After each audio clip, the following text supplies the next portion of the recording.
Hello viewers, আসসালামু আলাইকুম। কেমন আছেন সবাই? আশা করি ভালো আছেন। ভিউয়ার্স, পড়ন্ত বিকেলে আপনাদেরকে নিয়ে এলাম আমার ছাদ বাগানে। আজ আলোচনা করব কিভাবে রাসায়নিক সার ওষুধ ছাড়াই গাছের গ্রোথ ভালো রাখা যায় এবং গাছকে সুস্থ সবল রাখা যায় সে বিষয়টি নিয়ে। ভিউয়ার্স, স্ক্রিনে দেখতে পাচ্ছেন এটি একটি কমলা চারা। এটিকে চায়না কমলা অথবা রাম লঙ্গানো বলে অনেকে, আবার অনেকে ঝুরি কমলাও বলে। এটি একটি গ্রাফটিং এর চারা। এই যে এখান থেকে গ্রাফটিং করা ছিল। গ্রাফটিং টেপটি খুলে আমি ছত্রাকনাশক দিয়ে প্রলেপ দিয়ে দিয়েছিলাম।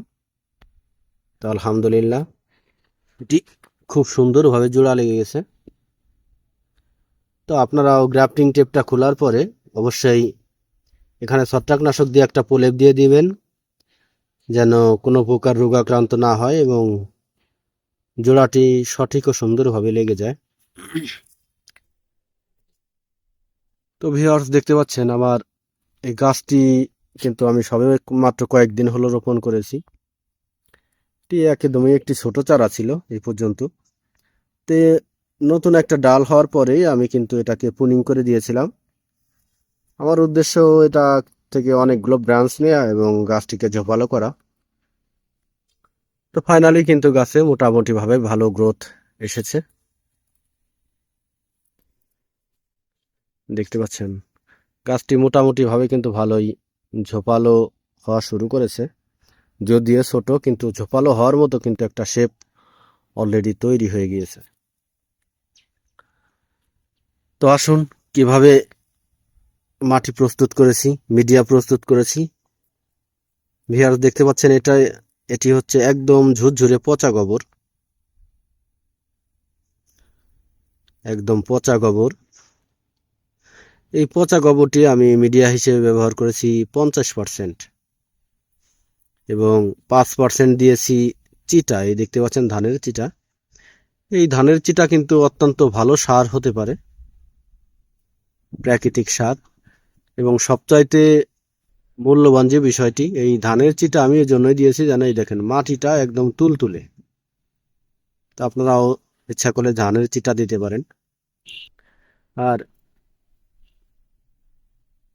20% দিয়েছি মোটা বালু, একদম কনস্ট্রাকশন সাইডে যে গাঁথনি, প্লাস্টার এবং বিভিন্ন কাজে যে বালুগুলো আসে, এই মোটা বালু দিয়েছি। দেখতে পাচ্ছেন এই মোটা বালু দেওয়ার একটাই কারণ, যেন গাছের ড্রেনেজ সিস্টেমটা ভালো থাকে।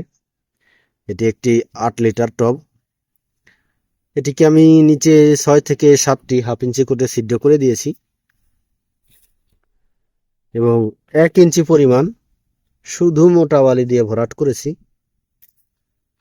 যেন ড্রেনেজ সিস্টেমটা ভালো থাকে। কারণ এখন বর্ষাকাল, টানা বৃষ্টিতে কিন্তু গাছের গোড়ায় পানি জমার সম্ভাবনা থাকে। তাই মিডিয়া তৈরি করার সময় অত্যন্ত খেয়াল রাখতে হবে যেন পানি গাছের গোড়ায় জমে না থাকে।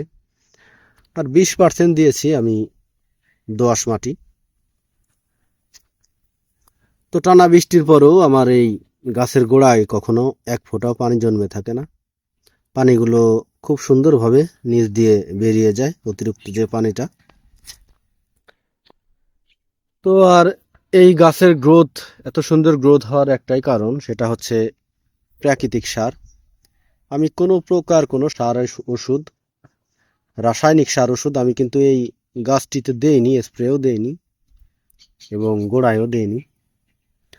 যেটা দিয়েছি সেটা হচ্ছে একদম পচা গোবর। আর এই পচা গোবরই কিন্তু এখন গাছ খাদ্য হিসেবে গ্রহণ করছে এবং অত্যন্ত সুন্দরভাবে বেড়ে উঠছে।